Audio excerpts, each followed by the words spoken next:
And let's not forget the new tablets like this iPad. None of this costs a lot of money. Okay, very good. Phone Thank you very much. that costs less than the price of it. I really enjoyed No matter what you use. So again, if anything else comes up. And everything. First, let's talk about where to put the camera. Okay, thank you. Look at this. Right here in a window with a pretty bright exterior scene. That's why I kind of look like I'm in witness protection. Video cameras don't handle simultaneous really bright spots and really dark spots in the same shot. So if you run into this situation, either move the camera, as you're doing now, or move the subject to a better location. Well, that was fun, whatever that was.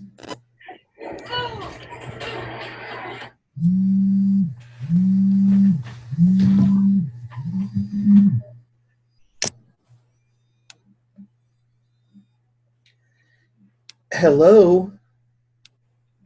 Hi, this is Sharon, your local Google specialist.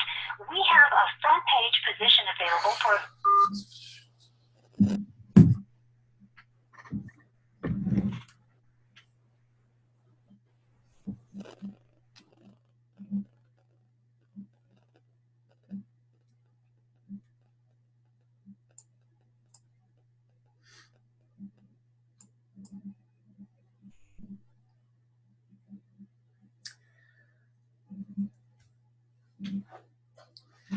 Good evening, everyone. The two of you that are here, we'll give people a few more minutes.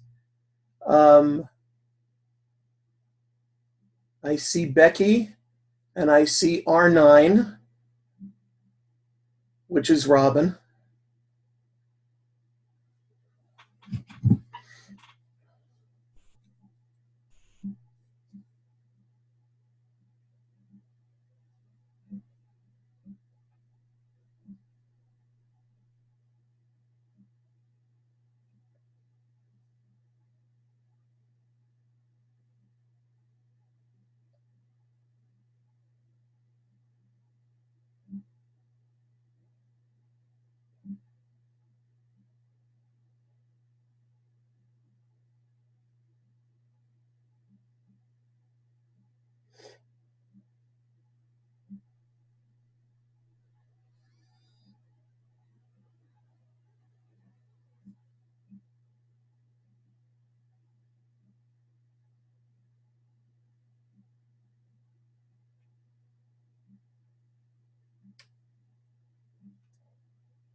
Hello.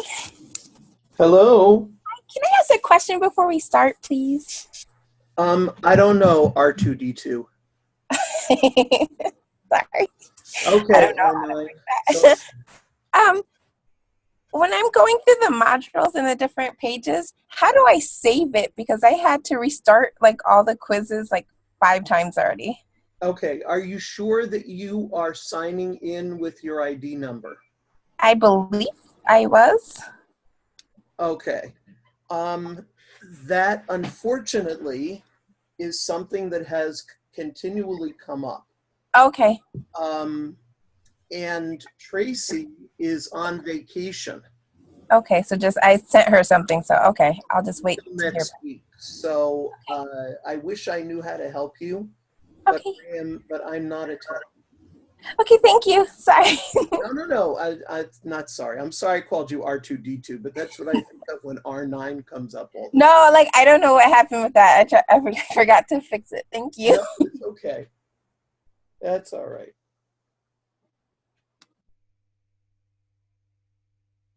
So now, who was cooking last time? Was that Becky?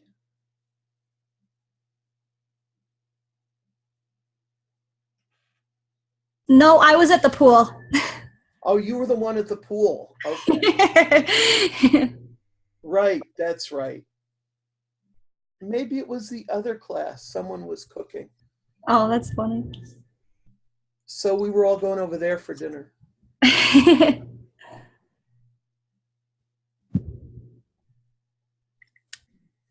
So Becky, are you at the pool today? Nope. Nope. Well, we're all sorry about that.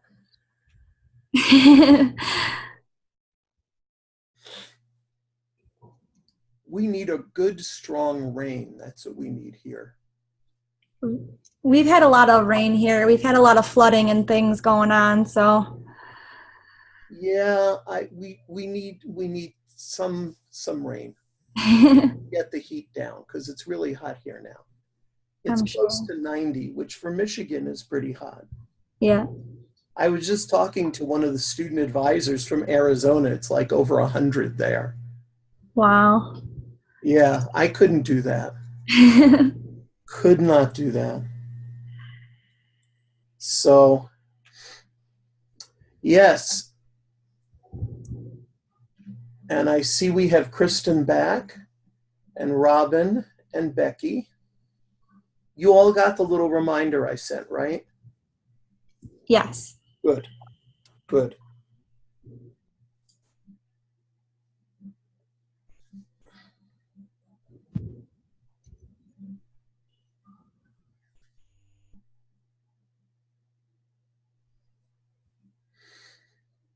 Okay.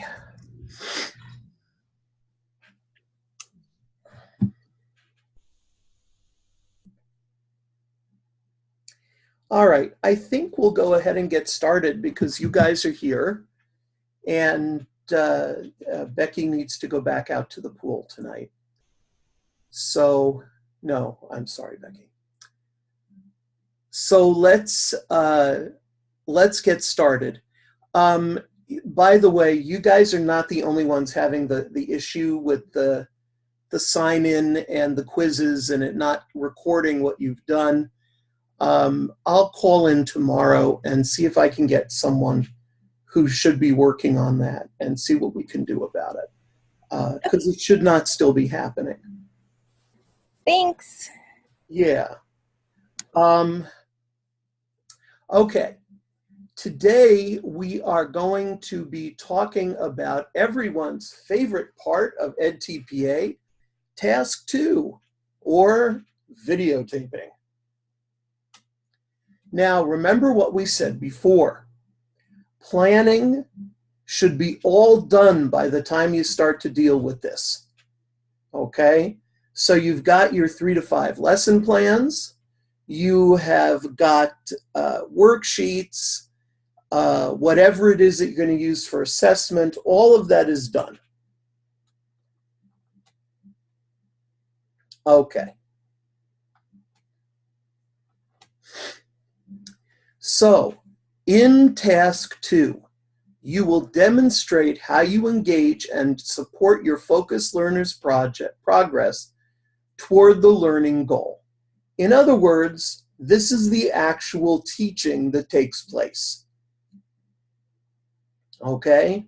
So think about it this way. The first task, planning, is what I'm going to teach.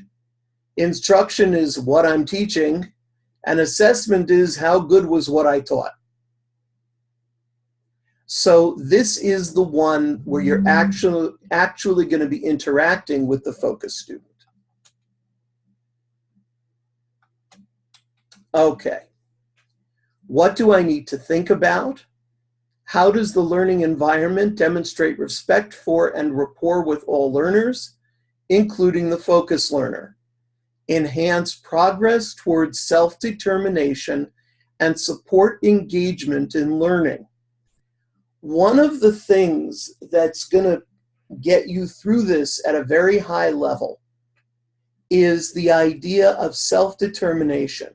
Not so much if your student can do it after you show them, but at the end of your lessons, can the student do it themselves? Can they meet the objectives without your help? That is something you want to get evidence for, and it can mean the difference between a 3, a 4, and a 5 in the rubrics.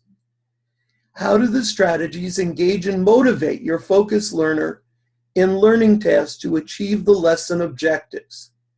So, as you've talked about in your courses, whatever strategies you use need to be engaging and motivating, which means you can't just give out 3 days worth of worksheets, right? You've got to make sure it's differentiated. You've got to make sure it's interesting, and you want to motivate your focus learner.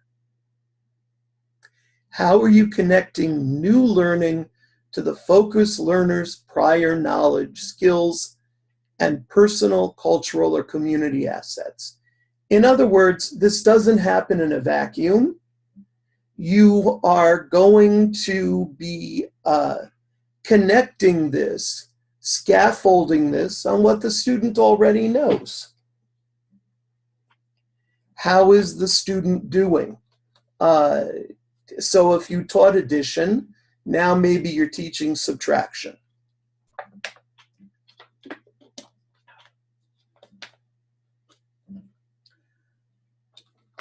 Okay. Again, we talked about scaffolding just now. How are we using these materials to scaffold instruction or otherwise support the focus learner? How will your instructional strategies capitalize on the focus learner's strengths and developing or applying developmentally appropriate self-directed learning strategies? So no student walks into a classroom not knowing anything, not even kindergarten kids, okay? So what do they know? What do they like? And how can we use those things in our strategies to bring the student to self-directed learning? Okay?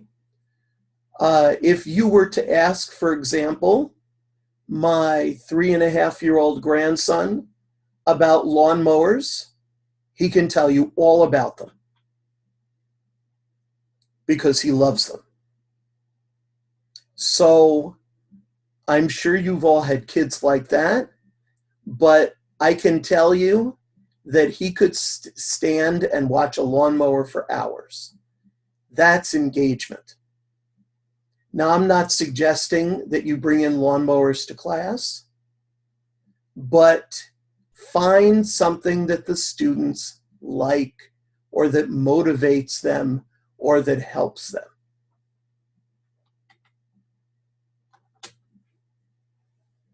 What do you need to do?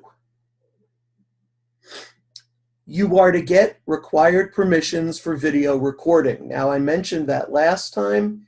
If your school already does that, then you do not need to do it again. Video record your instruction related to the learning goal during the learning segment. I get a lot of questions about this, so I want to reiterate this again. Do not only tape the 20 minutes that you're going to need to send in. That could be too random. Tape everything. Videotape from the first lesson to the last lesson. Then you select 1 or 2 video clips to submit, totaling no more than 20 minutes. So you can do 2 videotapes of 10 minutes or 1 20-minute tape. They cannot be edited. We'll talk about the guidelines in a second.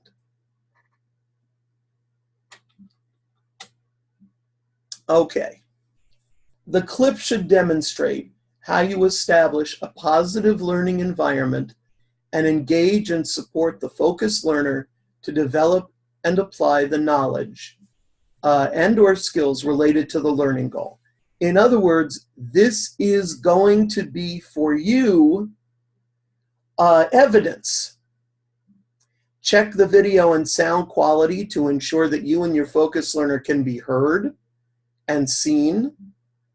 So in other words, practicing doing that during the PAST course, these are some of the things that you should be looking for. Make sure you can be heard. Make sure you can be seen properly. 1 second. Pelf, yes. Could you close my door, honey? Thank you. Okay. The video clip must be continuous and unedited. So, you get 20 minutes of clips. You may divide it into 10 minutes apiece. You may only use 1 clip, and it must be continuous and unedited with no interruption in the events. Okay. Then you respond to the prompts listed in the instruction task 2 commentary section below after viewing the video clips. So do not start to work on the instructional commentary until you have looked at your video clips and chosen them. Why? That's what you're going to write about. That's your evidence. That's your primary evidence of your students' learning.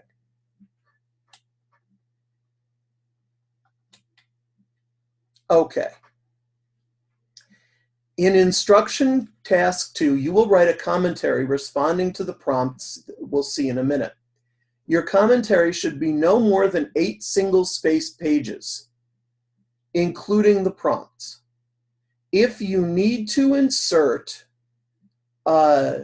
additional pages of supporting documents, for example, digital copies of materials that you can't see on the tape, or a transcription of comments that are inaudible, or signing, if you're using signing, that is uninterpretable, you may use 2 pages to provide that material.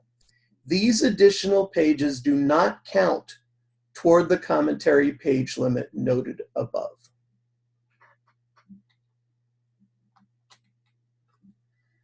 What do you need to write? First, which lesson or lessons are shown in the clips? You need to identify the lesson by lesson plan number. Describe any changes in the lesson plans for the lessons shown in the clip and the reasons for those changes. There is nothing wrong with ending up changing something in the lesson plan. But you've got to have a reason for doing it.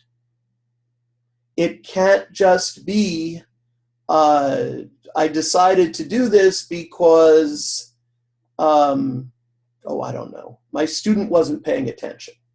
All right, that's a legitimate reason to change a lesson plan, but you need to explain why you changed it the way that you did. Okay? Remember, you're identifying the clips by the lesson plan number, not by the timestamp. If applicable, provide any additional information.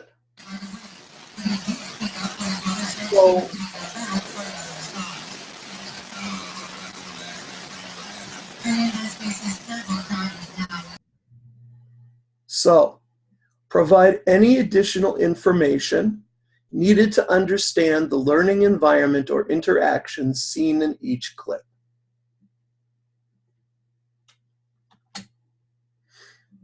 What I need to write. Promoting a positive learning environment. Refer to scenes in the clips where you provided a positive learning environment. Okay, so these are the places where you want to affirm the child, or where you're working with the child to overcome an obstacle, but you do it in a positive way. When my sons were taking karate, the instructor said to them, this is many years ago, the instructor said to them, okay, everybody put out your right hand. One of my sons is a lefty and he put out his left hand. And so the instructor came up to him and said, no, the other right hand. Okay? It's positive, it's affirming, but it also provides correction. That's what you want to do. Describe how you demonstrated respect for and rapport with all learners. Be interested in the things they're interested in. If you are working with a younger group of students, be prepared to watch cartoons.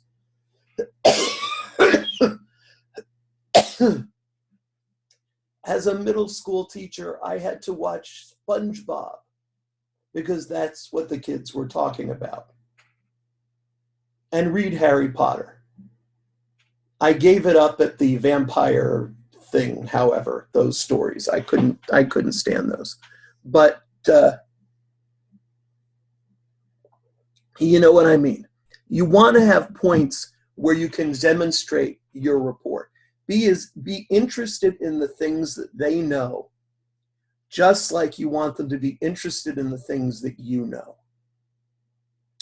Describe how you provided a positive learning environment that both supported and challenged your focus learner in relation to the learning goal, moving the focus learner toward self-determination.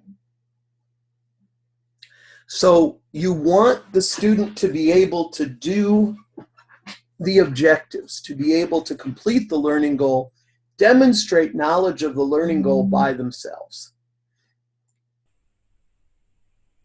What do I need to write? Next, engaging and motivating the focus learner. Refer to examples from the clips in your explanations. For group instruction, you may refer to interactions with other learners as examples of collective strategies accessible to the focus learner. We've talked about that before. Your best bet really is to work one-on-one with your focus learner. Explain how your strategies engaged and motivated the focus learner to develop and apply the knowledge and skills related to the learning goal. So, how did the student learn from the methodology you used to teach them? Then you need to describe how your instruction linked the focus learner's prior learning and personal, family, cultural, and/or community assets with new learning related to the learning goal. Again, here's an area where you can look to your pre-assessment. Your pre-assessment shows that the student knows how to add. Now we're going to work on how to subtract. So you can show the development of the new goal from the knowledge that has already been learned. Describe the strategies you used to move the focused learner toward independently initiating and/or maintaining active engagement in learning tasks related to the learning goal. So what you want to do, again, notice that word independently. Can the student not only do the learning goal, but if the student is wrong, can she or he recognize that they have made a mistake and correct it without you doing it? That is a part of independence. So it's not just can the student do it correctly the first time, it's can the student recognize and correct their own mistakes.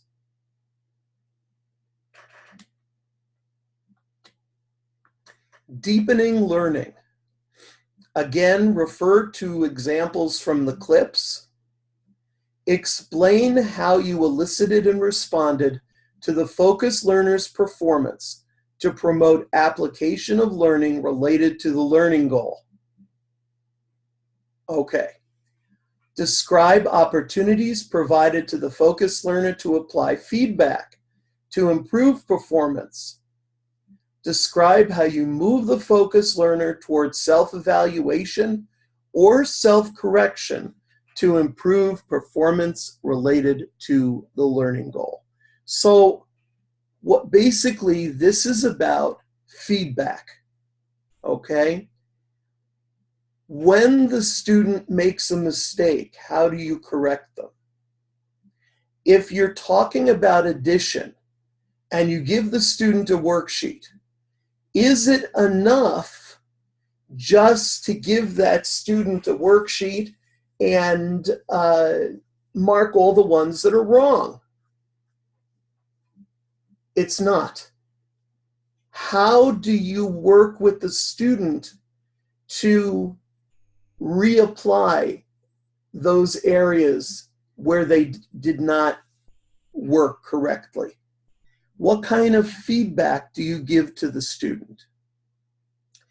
And then how do you provide opportunities for the student to practice, to show that you that they have learned what you are trying to teach them?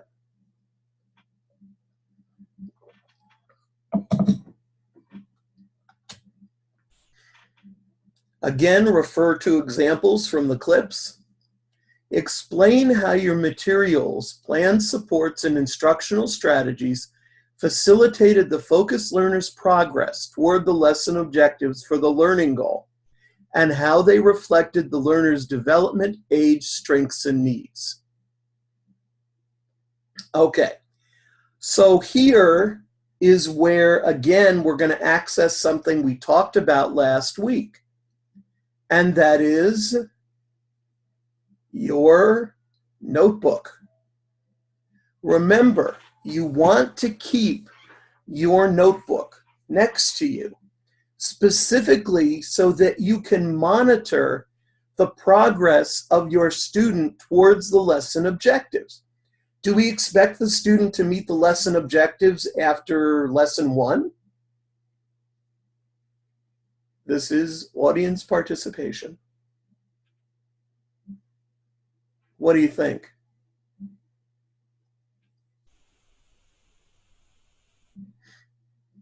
No, would be correct. So, but do we expect them to make progress towards the learning goal?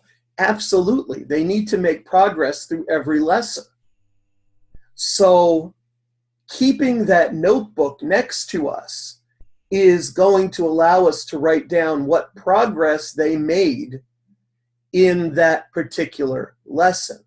It will also help you later when you look for the clips that you want to use in your edTPA, because you'll have a guide, a map of when things happened.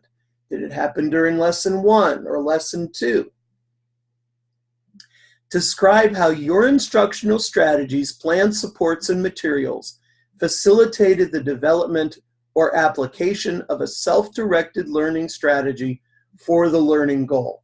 So not only should you be engaging in active materials that are going to help the student learn the learning goal, but what ultimately will happen is that they will be self-directed. They will be able to find their mistakes. They will be able to perform the measurable objectives without your help.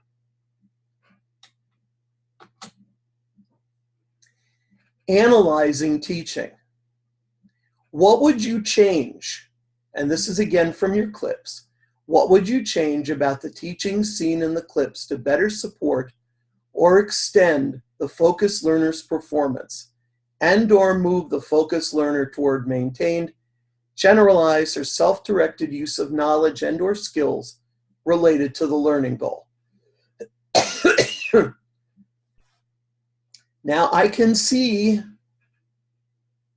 unmute yourselves for a moment, because this is important. Thank you, Becky. You're welcome. Okay. I can see you all sitting out there thinking that this is an edTPA trick question, isn't it? Oh no, everything we did worked out so well, right?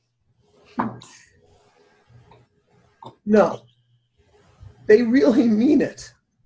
You're not going to get points taken away if you make changes. Okay? Sorry, I just needed to hear another voice. Every lesson can be improved. How could you improve the lesson you taught from what you saw in the clips? Okay? And then why do you think these changes would improve the learning of the focused learner in relation to the learning goal? Support your explanation with evidence. So when you are finally in your own classroom with your state license hanging on the wall along with whatever degree you're getting, you are going to have to change gears 100 times a day. You might do a history lesson in the morning and it might fall flat. You might go ahead and do the same history lesson for a different class later, having made all kinds of changes during your free period, and that may go better. It happens all the time. And so edTPA wants you to talk about what would you change and how would you change it and why. So that's what this is talking about. This is part of metacognition in the edTPA. You thinking about what you have done, what you do, in order to serve the focused student better. What do I need to submit? Part A, video clips. Part B, instruction commentary. Okay, These are our rubrics for, see, this is a really short one tonight, guys. But I'll let you ask questions in a few minutes about anything that's ever bothered you. Rubric 6 will be the learning environment. Again, spend some time with these. Keep these in front of you when you are working on your edTPA. And remember, they look at level 3. So since we have a little bit of time, let's take a look at a level 3 rubric. The candidate demonstrates rapport with and respect for all learners, and the candidate provides a positive learning environment that supports learning related to the focus learner's learning goal. So to get a 3, you would need to do all of that. To get a 4, you would need to do that plus candidate provides a learning environment that balances learning challenge with support for the focus learner relative to the learning goal. Okay? And finally, if you were going to get a 5, you would add to all of that that you have given the student opportunities for self-determination. That's why I'm saying to you, this issue of the student doing it themselves can move you from a level 3 or a level 4 to a level 5. And therefore, it is important. Okay, engaging the focus learner. And again, we would use level 3. These are all in your handbook, by the way.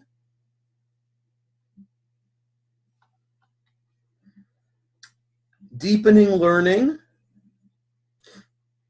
Notice here that the candidate provides the focus learner, we're looking at level 3, accurate and specific feedback, and the opportunity to apply feedback to subsequent responses. Level 2 would be learner responses that are only marked as correct or incorrect. So you don't want to go there. Level 4 is similar, except it allows the focus learner to initiate the responses. And level 5, the candidate can do it, the student can do it themselves. 9, supporting teaching and learning. We'll look at level 3. Candidate uses instructional strategies, plan supports, and/or materials in ways to match the focus learner's needs. I apologize. That happens whenever dinner is ready.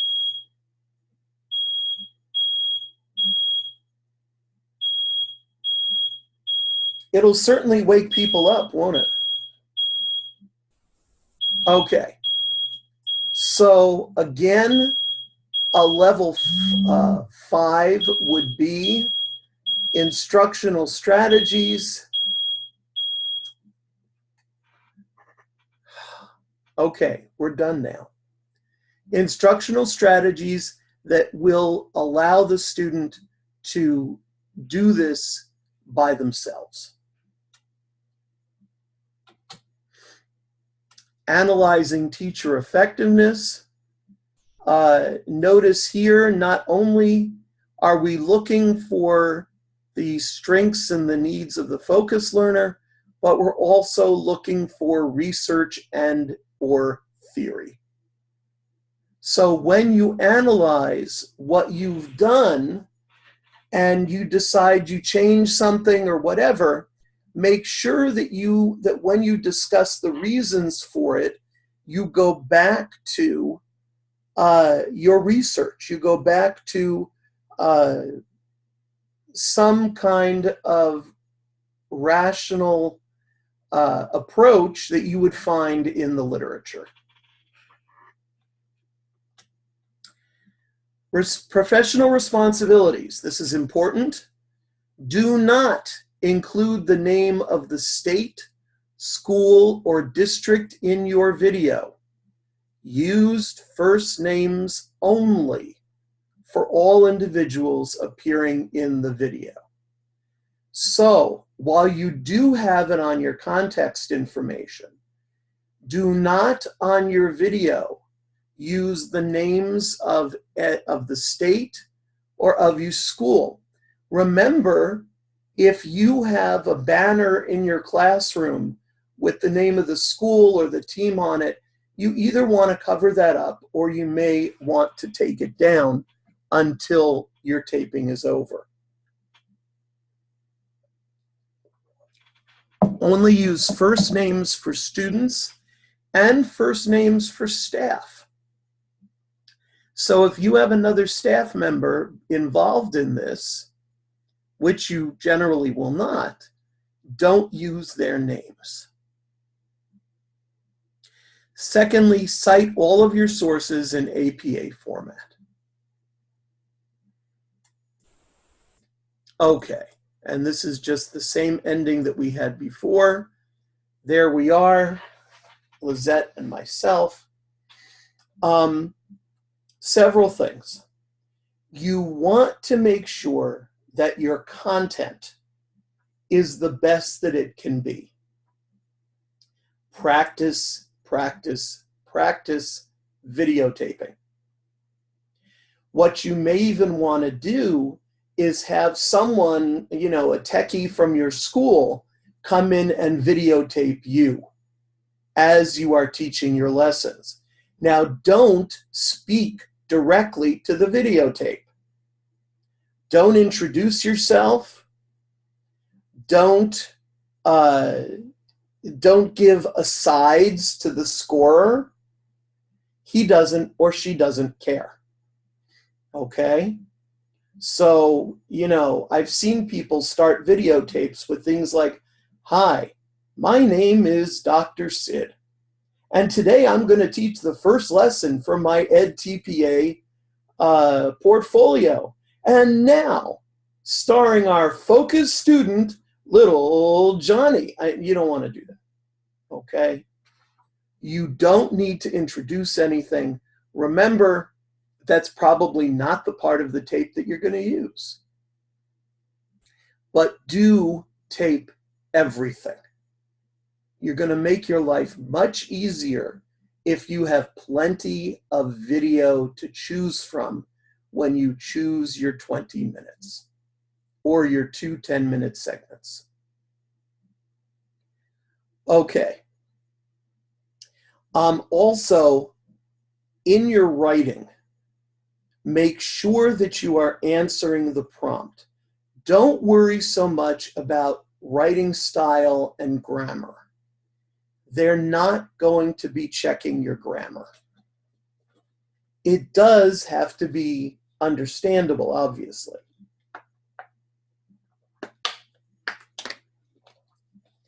But you're not going to lose points if you split an infinitive or something like that. So make sure that you spend your time wisely working on the parts of this that actually answer the questions in the prompt. Okay, let's open the floor for questions.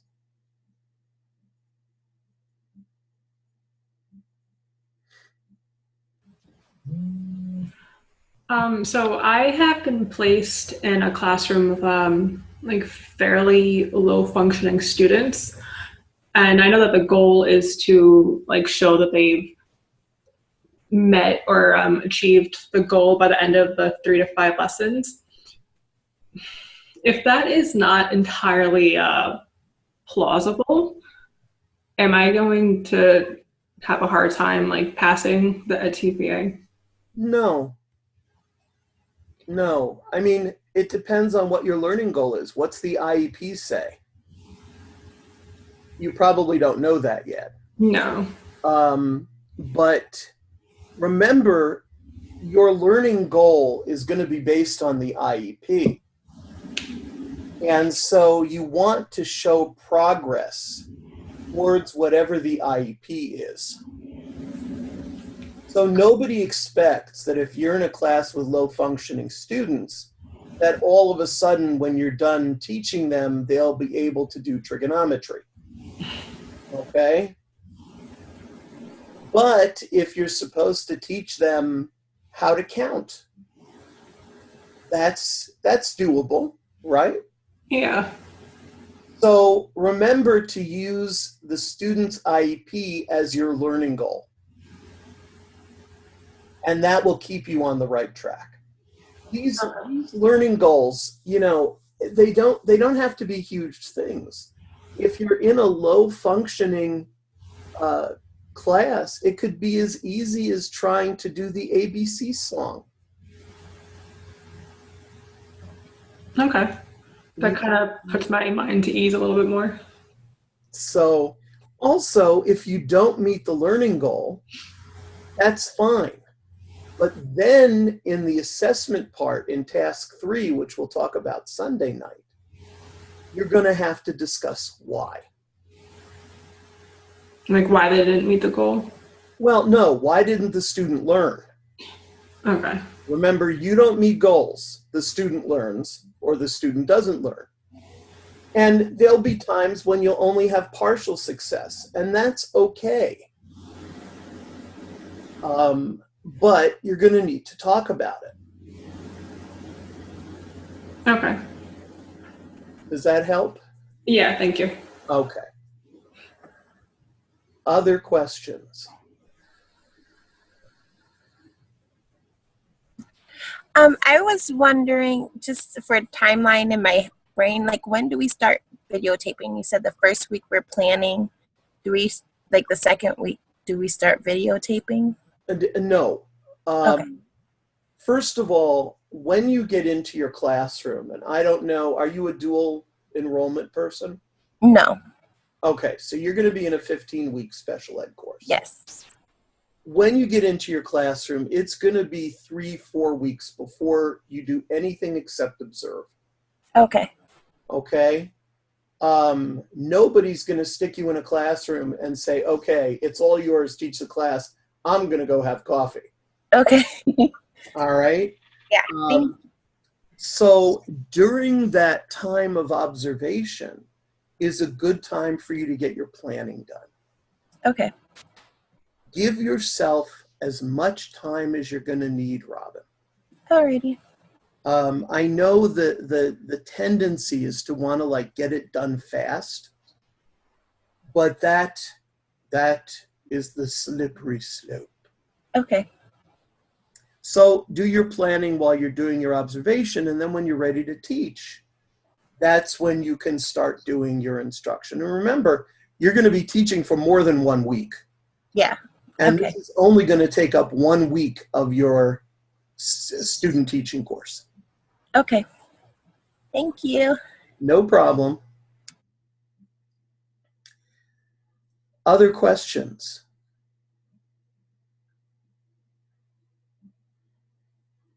I have a couple questions. Okay, Becky. All right. So for my student teaching, I'm going to be working with 6th grade special ed students, both in a push-in and pull-out type environment. What are your thoughts and suggestions on the best environment? Would it be when myself and the special ed teacher push into the classroom in a gen ed setting, or when they're pulled out into our own classroom? Well, I would do pull out. Okay. Because then you're going to get one-on-one time with your focus student. Okay. If you do it when you're push in, you're going to have to remove that student from the class in order to tape it. Okay. And if you bring somebody in to videotape a 6th grade classroom, it's going to be what we call a balagan, which means it's going to be a bit chaotic. Right. Everybody's going to want to be in the video. Right. 6th, 7th, and 8th grade. I've worked with them for years. They all want to be the star. Uh-huh. And so I would say it'll be easier to manage if you do it when they come to you rather than when you go to them. Okay. Now, that kind of goes into my other questions that I had. What happens if you're videotaping and the students are focused on the camera? I know that it can be maybe a distraction at times. Do you have any suggestions on how to make that not happen? Or do you not use that part of the tape maybe if the kids are looking at the camera when they're supposed to be looking at the board or you? Just some thoughts on that. Okay. I think it's easier if you just work with the one person. Uh-huh. You definitely need to explain to the kids, whoever's in the room at that time, why you have it and what it's for. And then I think you'll be okay. Okay. Also, it's better to have someone else holding the camera. Mm-hmm. But that's why I'm saying, again, if you take it into the gen ed room, you're never going to have any peace. Right. It's much easier, even if you can take the student that comes to you to a separate room, so it's just you and him. Okay. Or her. Most students are very excited to do it. Mm-hmm. And it makes them feel special. So they won't fool around if you're doing it one-on-one. Right. So just clarifying this, because after our conference that we had on Tuesday, I just wanted to clarify. So when you talk about the focus learner, so for videotaping purposes and the delivering of the instruction, is it towards a group or it's just you one-on-one with that one student? You working one-on-one with that student. Oh, okay. I wasn't sure if it was like a group, but you're highlighting one student, or if it was just you and the one student. You can do that. You can do that. But the more students that you have there, the more difficulty you're going to have getting the feedback from your student that you're looking for. Okay. So don't be scared. Other edTPAs do require the use of a group, but not special ed. Oh, okay. Okay. The other thing is, if you put them on tape, you need the permission forms from their parents. Yep. And if the permission form is not given, then you have to start blanking out faces. Okay. Also, if there's an assessment that's like group work, you can't use it. Right. So my strong suggestion would be choose one focus learner, and that's your person.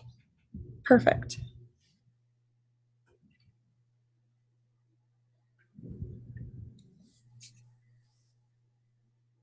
Okay. Other questions? Hello. Hello. Is your name Claude? Claudina. Oh, Claudina. Okay. It just comes up here as Claude. Yeah, I was wondering the same thing also. No, but I'm a lady. I wanted to know, at this point, I haven't been placed as of yet. I was placed at a school, but right now it's being changed. So I don't have any information on where I will be, but I do want to know how long is each video supposed to be? Okay. Your video is going to be 20 minutes. And you can cut that into two 10-minute segments. But what you're going to do is you are going to videotape all of your lessons. You're going to have a lot more than 20 minutes to look at. And the reason is because you can't edit things together. It can't be like a blooper reel, you know? Oh, I see. It all has to be unedited. So you've got to pick the 20 minutes that best shows evidence of your student learning. Okay? Uh-huh. That's hard to do. It is. You could have gosh, if you're in elementary, 20 minutes isn't even a whole lesson. No, absolutely not. Middle school. If you're middle school, elementary is not even a whole lesson. What about middle school? Because I do have I might be placed at a middle school. I'm not sure yet. Yeah, I mean, it's the same thing. It's the same 20 minutes. But again, a middle school period tends to be around 45 minutes. Oh, I see. If you're teaching a week's worth of lessons, you're really going to have to decide what videotapes you want to use. That's going to be one of the major choices that you're going to have to make. So tape everything. Okay. Because you want to pick the segment that best shows your student learning. Okay, thank you. I have another question. Okay. So I'm not sure if you can answer, but I want you to try. So basically, I show up for student teaching. It's my first couple of days. At what point do you think that myself as a student teacher would take over? Like I'm just trying to get an idea of. Around 4 weeks, 4 to 5 weeks. In other words, the first 4 to 5 weeks that you're going to be there, you'll be getting progressively more responsibility. But you'll also be doing a lot of observing. Okay? That's when you should be doing your planning for edTPA. Then weeks 5 through 10 or 11, you'll have a class, or you'll be teaching, and then the teacher will take it back the last few weeks. And you'll go back to observing. Sorry about that. That's okay. Stuff happens. You all heard my alarm go off, so. So figure you're going to start teaching somewhere between week 4 and 5. It depends on your cooperating teacher, but it will not be the first day you get into class. I see. Okay. Now, is there a specific device that you have to use to do the recording? Nope, you can use whatever you want. My suggestion would be to get to be best friends with the techie person in your school. Uh-huh. And have them come and videotape you. Oh, okay. I just got a free iPad today. I thought maybe I could just use that. Yes, you can. You can use the iPad. Okay.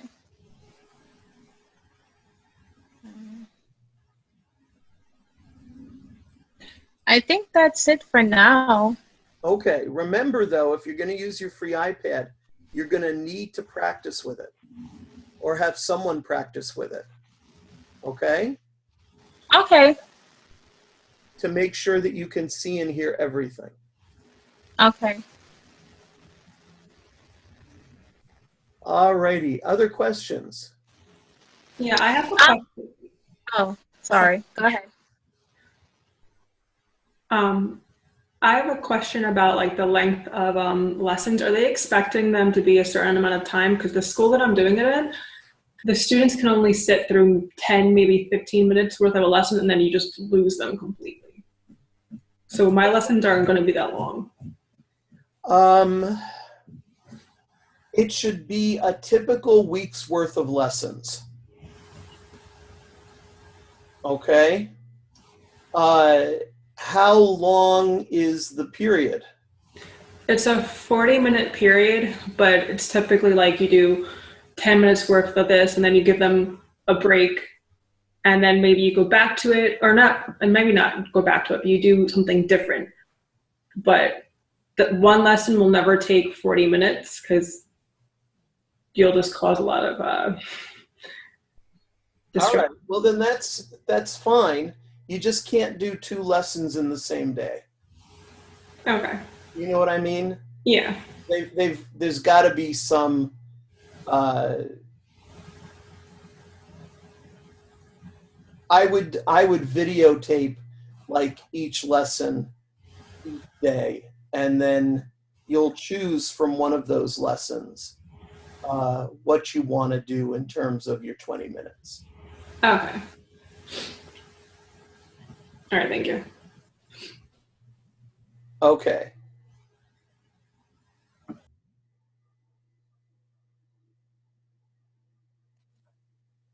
Hi again. Hi. So I see that you are listed as a mentor. Yes. Now, if I have any questions throughout the practice, are you the designated person I can reach out to if I need some kind of assistance, or? Yes. You should try your instructor first. Okay. And then you can certainly reach out to one of us, but you're allowed to get in touch with us. Okay, thank you. Just not at midnight, please. Okay, no problem. Yeah, I had someone do that last week. Anyway. Oh, gosh, sorry. No, it wasn't you, so it's okay. But, you know, reasonable hours. Okay. School hours. Well, school hours, yeah, I'll even take a little bit after that. But, and no, I don't answer the phone on Friday nights or Saturdays. So, that would not work. But Okay. otherwise, it's fine. Okay. Okay. Okay, I do have another question. Will I be able to kind of navigate the system, you know, just to kind of I'm assuming that there will be a schedule, a weekly schedule of what needs to be submitted into edTPA. Yes. So like, is there a way that I can kind of do like a practice, like A practice edTPA? well, not really a full practice, but just to kind of get familiar with the system. I guess that's what PASS is for. That's Is what that PAST is for, yeah. okay? Okay. Remember, when you are in your course, and when you get into your course, you know, you're not going to be doing the same assignments as the non-edTPA student. Okay. You're going to be doing your edTPA stuff. But the only people who are going to see it are you and your instructor. Okay. So, you know, you'll have time during and after the course to really go through and revise it Okay. before you send it in. So what you're going to send to your instructor is sort of your practice, and you're going to just keep building on that. I see. You're ready to turn it in. Okay.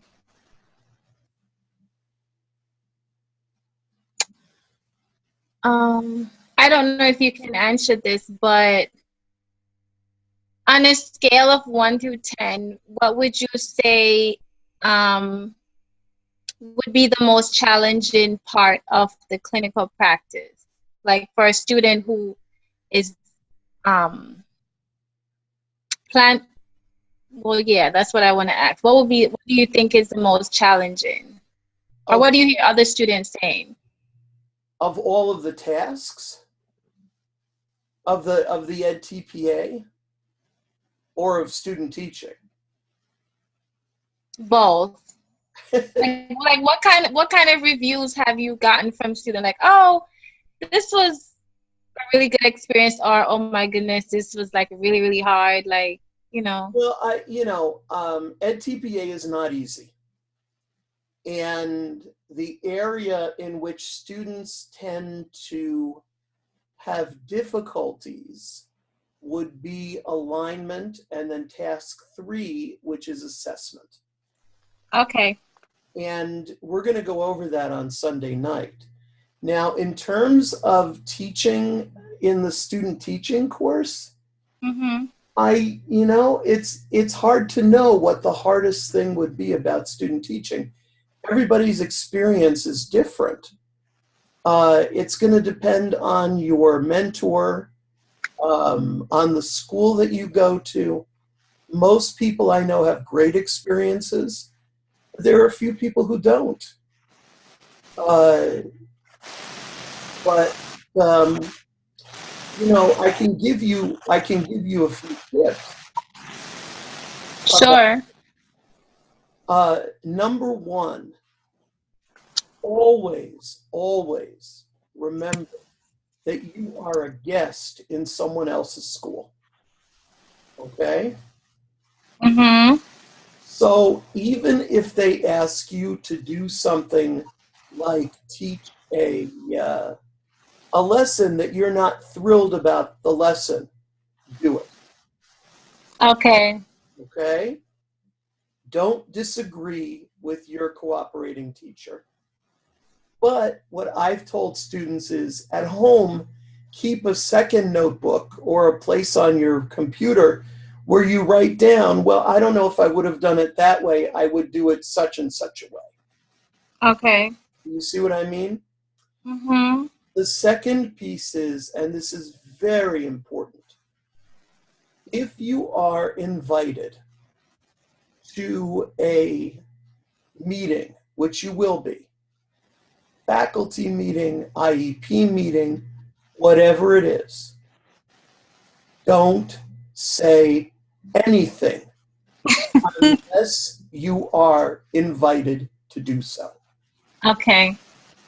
I know of several situations where a student teacher spoke up and contradicted a contracted teacher at a meeting and almost got thrown out of school.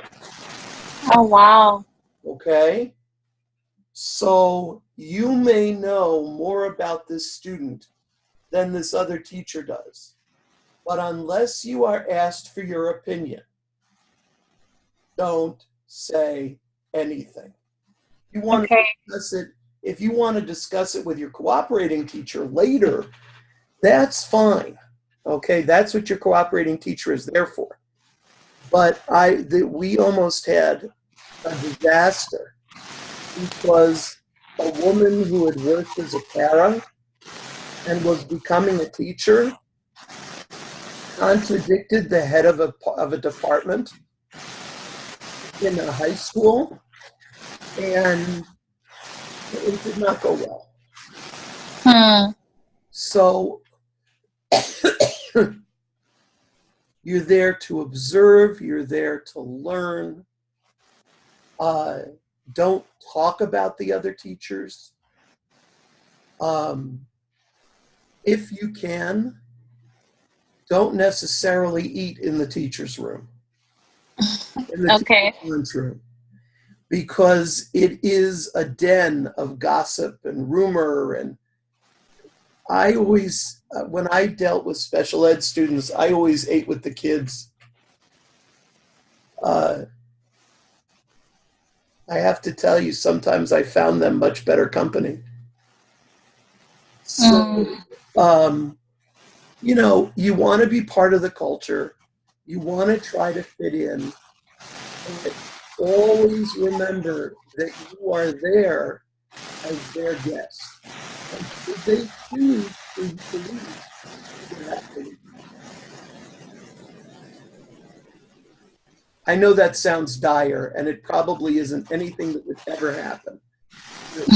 It's just important to remember. Okay.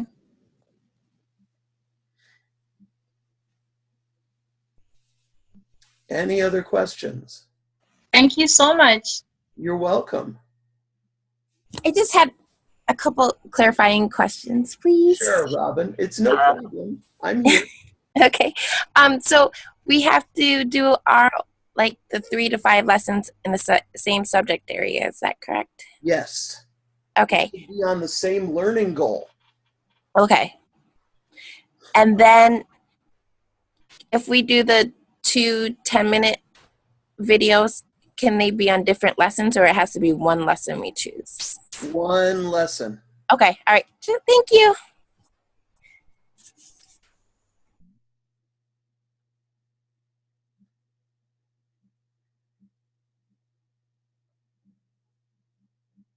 Any other question? Oh, yes, Kristen. Sorry, I'm jumping off of what she just asked. So the 2 video segments that we choose have to be from one specific lesson? Well, I mean, it has to be unedited. Therefore, it would have to be from one lesson. Okay. So we can't do like the beginning of the lesson segment and then go to the end of the learning segment and show that they... No. Okay. No, you can't. That's why you're going to use other forms of evidence, like your pre-assessment and your post-assessment. I would use, the thing that I would use the videotape to do is primarily feedback and self-determination. So how do you provide feedback to the student and showing the student is able to do things his or herself? So then would you suggest to take a segment from like near the end of the week rather than the beginning? Yeah, I would think so. Okay. Thank you. No problem. Okay, I have one more question. Yes, Robin. What is the point of having 2 10-minute videos if it has to be the same lesson? The 2 10-minute videos are simply to make it easier for you to write about. Okay, that makes sense. Thank you. So that you're not dealing with one whole 20-minute chunk. Okay. And would it be helpful to use timestamps when you're talking or Yes. doing your responses? Okay. Yes. All right. Thank you. No problem. Okay. Well, if nobody else has any questions, reminder that on Sunday evening at 6 p.m., we will have task 3. It is going to be a combined PAST group, the 710 and the 717 groups. So it could be, you know, a huge meeting of 60 people. It won't be, but if we get 8 or 9, that would be good. So, and we'll be talking about that third task, which is considered to be the hardest task, and that is assessment. Okay, well, I hope everybody has a good evening. If you need anything, remember I'm available to you on the PLN, and I will get back to you relatively quickly. Any final questions? Final thoughts? Okay. Have a wonderful evening, everyone. You too. Thank you. You're welcome. You too. Thank you. Yes, thank you for the information. No problem. I'll be putting this up tomorrow in the PLN.